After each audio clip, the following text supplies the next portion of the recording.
안녕하세요. 오토교 김정민입니다. ST1 관련된 정리를 좀 해드리겠습니다. 현대가 상용차 부분에 역작을 내놨다. 특히 유럽 시장에서 엄청난 인기를 구가하지 않을까 싶습니다. 현대그룹의 브랜드 밸류에 또 한 번의 이정표가 될 만한 모델이다. 이렇게 보고 있습니다. 역시 EGMP 기반의 완성도, P시스템 소프트웨어의 앞선 기술력, 또 회생제동을 바탕으로 한 효율성, 특히 전기차에서 배터리가 얼마나 중요한가를 다시 한번 깨닫게 하는 그런 결과를 보여줬는데요. 지금 이 ST1에는 76.1kWh NCM9 셀에 해당되는 E603 셀이 들어가 있습니다. EV9과 공유하죠. EV9은 스탠다드 모델이 있고 롱레인지 모델이 있어요. 그러니까 스탠다드에 76.1kWh 배터리 팩이 그대로 들어가 있습니다. 지금 환경부 기준으로 일반 카고 모델 같은 경우에 317km 완충한 상태에서 갈 수 있다고 하는데 총 5시간 9분 주행을 했고요. 그리고 거리 결과를 보니까 183.9km를 주행을 하고 나니 225km의 주행 잔여 거리가 남아있다. 이렇게 표시가 되고 있습니다. 합쳐보면 408km입니다. 400km를 넘어섰네요. 1kWh당 전비는 5.7입니다. 거의 90km 공인 전비보다 더 많이 가는 결과입니다. 고속도로를 한 30% 정도 주행했고요. 간선도로를 한 30%, 나머지 시내 주행이 40%입니다. 그러니까 실질적으로 자동차를 이용하는 환경에 가장 스탠다드한 그런 환경 조건으로 설정을 했고요. 짐이 실어있지 않은 상태이기 때문에 여기서 짐을 실게 되면 어떻습니까? 주행거리가 좀 감소하겠죠? 짐을 실었을 때 넉넉 잡아서 50km 정도 떨어진다고 해도 350km 이상을 현재 주행 조건에서 충분히 주행할 수 있다라는 계산이 나오는 거예요. 현재 EV9에 들어가 있는 셀은 출력 밀도, 에너지 밀도 면에 있어서 가장 완성도가 높은 셀로 인정받고 있습니다. 니켈 비율이 88%이기 때문에 양극재에서 니켈 비중이 90%에 해당이 안 되니까 NCM9이다 이렇게 이 단어를 사용하고 있지는 않습니다만 셀 자체는 NCM9으로 이렇게 설계된 그 셀이 들어가 있습니다. 결과적으로 완성도가 높은 BSA가 들어가야 물론 이게 셀도 좋지만 그 셀을 BMS를 통해서 효율적으로 레벨링을 하고 그리고 최대한 전력을 전비에 녹여내는 이런 제조사의 기술력이 더해져서 이런 결과가 나온 거죠. 그러니까 이 ST1이 처음 나올 때만 해도 317 이 수치만 보고 야 너무 아쉽다, 400은 그래도 가야 되는 거 아니냐, 겨울철에 점이 많이 떨어지는데, 그리고 짐 실었을 때 줄어드는 거리를 감안하면 317은 너무나 아쉽다 이렇게 말씀을 많이 하셨는데 결과적으로 실사용에 있어서 주행거리에 관련된 불편은 거의 없으실 걸로 보입니다. 지금 전비도 보니까 5.7이에요 1kWh당. 이거 제가 i6-5도 편하게 이용해서 한 요 정도 되는데 이게 지금 공차 중량이 거의 2.4톤에 해당합니다. 2.36톤 정도 되는데요. 구름 저항에서 발생하는 그러한 전비의 불리한 점들 감안하고, 그 다음에 이게 어딜 봐서 뭐 공기 저항이 좋아 보입니까? 특히 전면적이 굉장히 넓잖아요. 이게 시속 80km 이상에서는 공기 저항이 전비를 또 크게 떨어뜨리는 그런 요인이고, 그 이하의 속도는 이제 구름 저항, 국제 중량에 따른 구름 저항이 전비를 많이 떨어뜨리는 요인인데, 그 두 가지 단점을 다 가지고 있는 차가 이 정도의 전비를 내고 있다는 건 배터리 관련된 완성도, 그리고 또 그 셀 완성도를 가장 이 차의 구조에서 전비로 잘 녹여내기 위한 제조사의 BMS를 비롯한 기술력들이 통합해서 나온 결과다 이렇게 보시면 됩니다. 그러니까 현재 76.1kWh 배터리를 탑재한 상용 베이스의 전기차로서는 이 전비 부분에 있어서 탁월한 그런 완성도를 갖추고 있다. 99.8 들어가 있어서 막 500을 뚫고 막 이랬으면 더 좋았을 텐데, 어쨌거나. 그 다음에 이제 충전 속도가 350kW EGMP의 초고속 충전을 지원을 합니다. 그러면 10에서 80분까지가 20분이니까 400km를 기준으로 해서 80이라고 하면은 320km는 80% 상태에서 갈 수가 있다라는 얘기가 됩니다. 짐을 싣게 되면 거기서 한 넉넉 잡고 40, 50을 빼죠. 그래도 네, 얼마가 나옵니까? 270은 갈 수 있다는 얘기가 나오죠. 270, 80%에서 짐 싣고 이렇게 움직인다고 하면요, 시간으로 따지면 3시간이 넘습니다. 3시간 동안 쉬지 않고 운전하실 분들 계신가요? 잠깐 3시간 운행하시고 휴식은 하셔야 되잖아요. 서울, 부산 한 번에 나는 갈 수 있어 하시는 분도 계시겠지만 일반적으로는 그렇게 이용 안 합니다. 그럼 거점 충전기에서 20분 정도 충전하면 또 80% 채워지니까 그런 식으로 해서 계속 이동을 할 수 있다고 본다 그러면 장거리 이용 시에도 불편이 없다라는 얘기가 됩니다. 더군다나 이제 근거리 이용을 하시는 분들이라면 현재 기온이 한 22도, 주로 밤에 탔으니까 18도에서 22도 온도 사이에서 운행을 해서 407km 갈 수 있다라는 조건이 나온 겁니다. 100% 기준으로요. 이렇게 따지고 보면 전비 관련해서는 아쉬움이 크게 없다, 이렇게 보시는 게 맞습니다. 이 첫 번째 ST1에서 높은 가치를 보는 그런 포인트고요. 전장이 늘어난 비율보다 휠베이스를 더 확장을 해서 리프 스프링, 판 스프링에서 오는 구조적인 문제를 휠베이스로 일단 하드웨어적으로 극복을 해보자 해서 이렇게 설계가 됐습니다. 자, 휠베이스가 길어지게 되면 이제 여러 가지 문제점이 생기죠. 거동이 일단 좀 둔해집니다. 그리고 회전 반경이 되게 커지죠.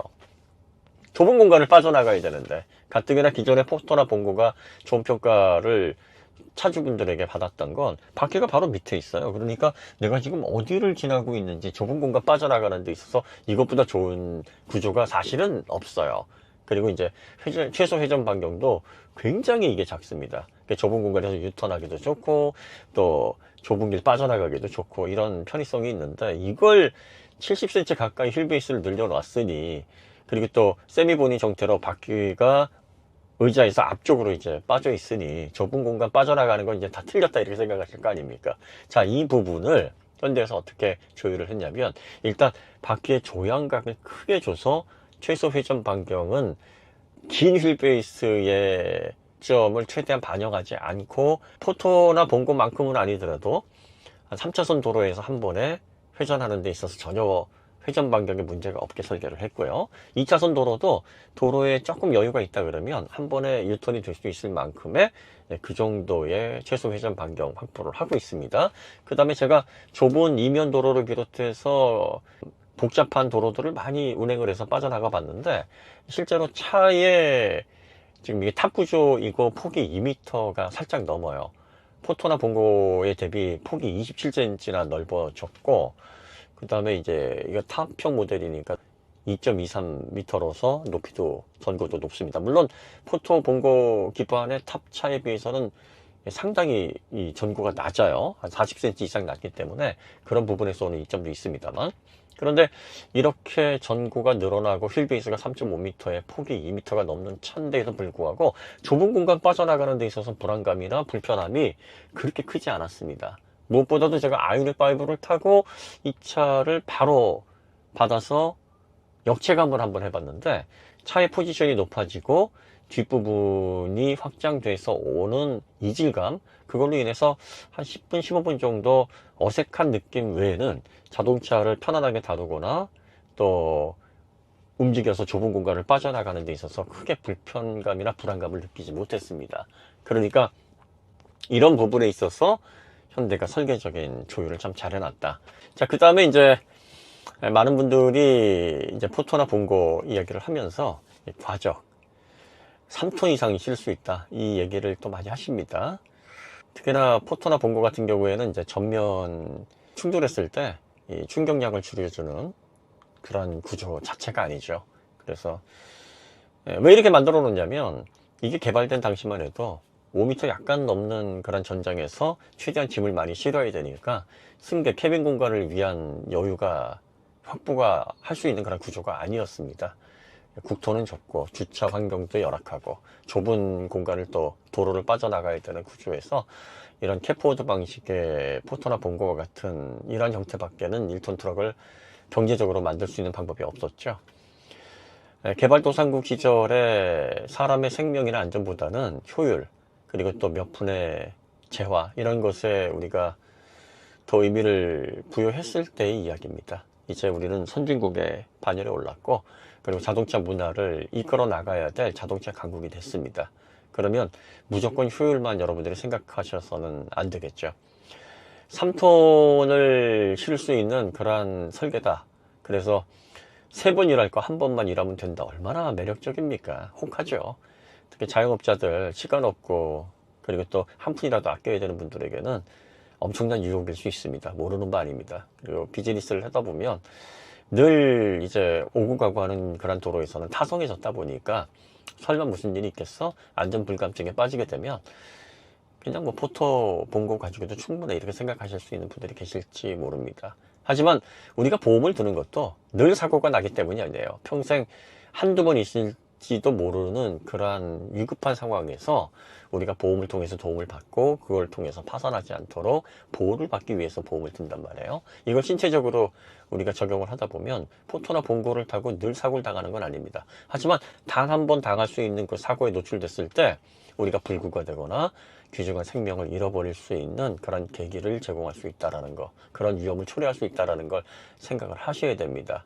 그러니까 보험 드실 때 여러분들 종합보험 막 경우에 따라서 몇십만 원에서 몇백만 원까지 여러분들 그거 없어지는 거잖아요. 1년 지나면. 아깝지 않게 드시는 것도 그 만에 하나 경우의 수를 대비를 해서 보호를 받기 위한 거라면, 자동차에서는 이거 너무나 중요한 요소입니다. 적어도 사고가 났을 때, 정면 충돌했을 때 하체가 막 뭐라 그래야 되나요?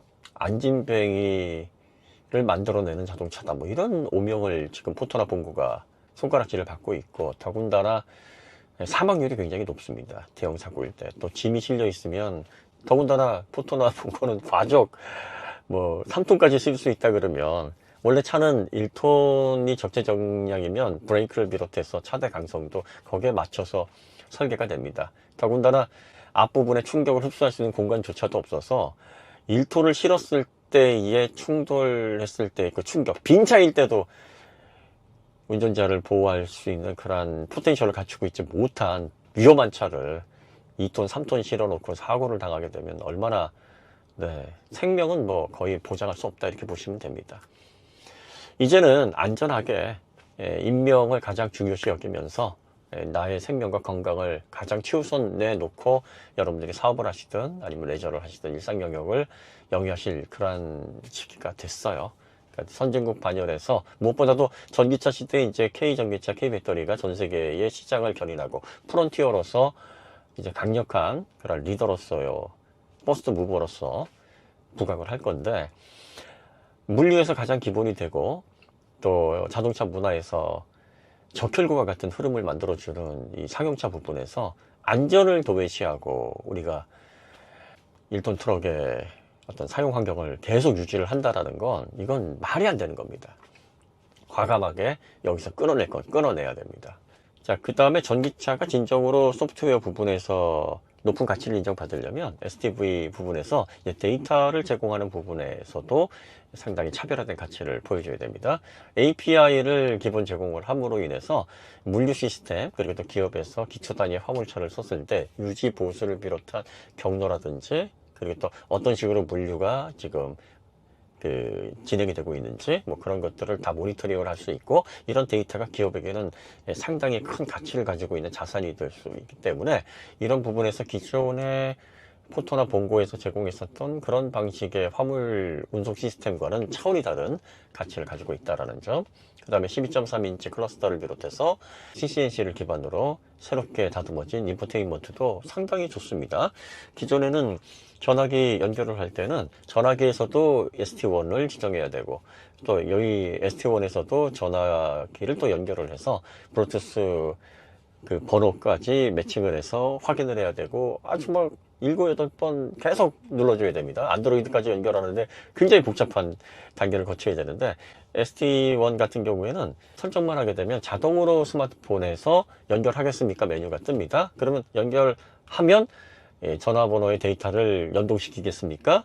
그 다음에 안드로이드를 사용하시겠습니까? 요 메뉴 딱 한 3번 정도만 거치면 바로 연결이 됩니다. 그러니까 블루투스 탭을 열어서 연결을 해주는 이런 불편에서 이제 벗어날 수가 있게 되고요. 또 키를 열고 들어오면 스탠바이 온 상태로 시동이 자동으로 켜집니다. 이게 전기차에서는 너무나 당연한 기능이고 구현하기도 사실 어렵지 않아요. 그러니까 변속에서 D만 누르거나 뭐 R을 눌러서 자동차를 움직이는 스탠바이 상태로 바로 연결이 됩니다.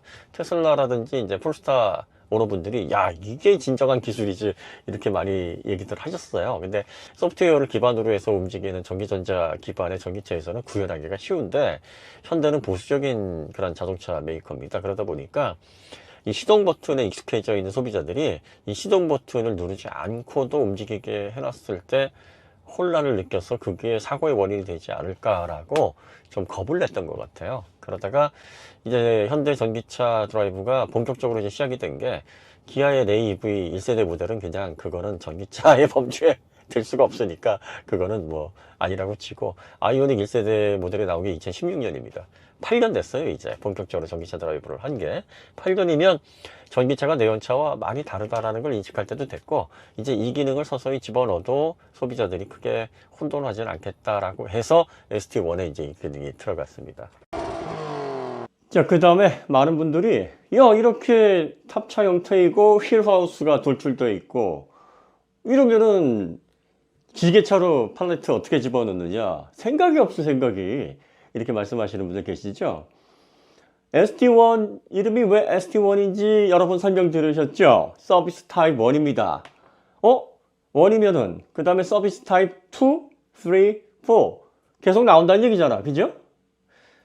제일 처음에 탑차와 냉동 탑차 서비스 1 한꺼번에 다 내면 좋죠. 한꺼번에 막 종류대로 쫙 펼쳐놓고서 토요타 아키오처럼 막 16종 쫙 이러면 얼마나 좋습니까? 하지만 하나하나 완성도를 가져나가기 위해서 또 시장 상황에 소비자들의 그런 필요를 다 충족을 시키면서 또 조율할 거 조율하고 예를 들어서 오픈카고 같은 경우에는 힐하우스 위쪽으로 지금까지 올라가야 아무래도 지게차 작업을 하기가 편하지 않습니까? 낮은 차고를 고집을 했었던 건 탑차가 지하 주차장에 들어가면서도 실내에 170cm의 그 높이가 확보가 되기 위해서 최대한 낮춘 건데 오픈카고 같은 경우에는 굳이 그럴 필요 없잖아요. 그러다 보면 뭔가 생각이 있겠죠. 묘수가 있겠죠. 상용차는 상용차를 사용해 왔던 분들의 그런 환경에 대응을 해야 고객들이 구입을 하실 테고 그 다음에 포토본고를 운영하면서 현대 기아의 데이터가 얼마나 많겠습니까? 사고이긴 하지만 그동안 많은 현장에서 심지어 뭐 분쟁 지역 가가지고 로켓포까지도 발사하는 현대에서 그런 데이터들을 가지고 있습니다. 그러니까 오픈카고 모델을 어떻게 내야 되는지에 대한 개념을 확실히 갖고 있을 거예요. 염려하지 않으셔도 됩니다. 여러분들 걱정하시는 거 아마 다 보완돼 가지고 오픈카고는 오픈카고대로 그 다음에 이제 특수목적차 그리고 궁극적으로는 이제 캠핑카 뭐 이런 차들이 이제 나올 겁니다. 그래서 ST2, ST3, ST4 여러분들이 그런 거 보시고서 오픈카고 나왔는데 이렇게 되면은 포토 본 것보다는 불편할 텐데 하면 그때 지적하시면 되는 거예요. 지금 서비스 타입 1 보시고 탑차 보시고서 이 차를 모든 환경에 다 어거지로 써라 이게 아니죠. 앞으로 계속 용도에 맞는 차들이 이제 나올 겁니다. 여러분들이 이제 그걸 지켜보시면서 판단하시면 되고요. 저희가 한 번 더 ST1은 이제 대여를 할 겁니다. 지금 ST1이 갓 나온 시승차이기 때문에 이 시승 기간도 짧고 많은 분들이 그걸 원한단 말이에요. 그래서 한 달이나 한 달 반 정도 이렇게 좀 지난 다음에 어느 정도 시승 스케줄이 많이 이제 해소가 되면 저희가 한 번 더 대여를 해서 본격적으로 이 차가 가지고 있는 특징이나 또 API 관련해서 또 많은 분들이 우려하시는 좁은 공간 뭐 빠져나갈 때 그 수치 뭐 이런 것들도 저희가 비교를 해서 좀 제공을 종합적으로 해드리도록 하겠습니다. 가장 먼저 저희가 이 차가 갖는 의미 그리고 또 앞으로 어떤 식으로 상용차 비즈니스의 가장 기초 단위가 되는 적혈구와 같은 이런 1톤 화물차들이 어떻게 바뀌게 될 것인지에 대한 개념 이런 것들에 좀 집중을 해서 시승기를 좀 제공을 했습니다. 네, 그러면 오늘 이야기 여기서 마치도록 하고요. 다음에 더 좋은 콘텐츠로 찾아뵙겠습니다. 감사합니다.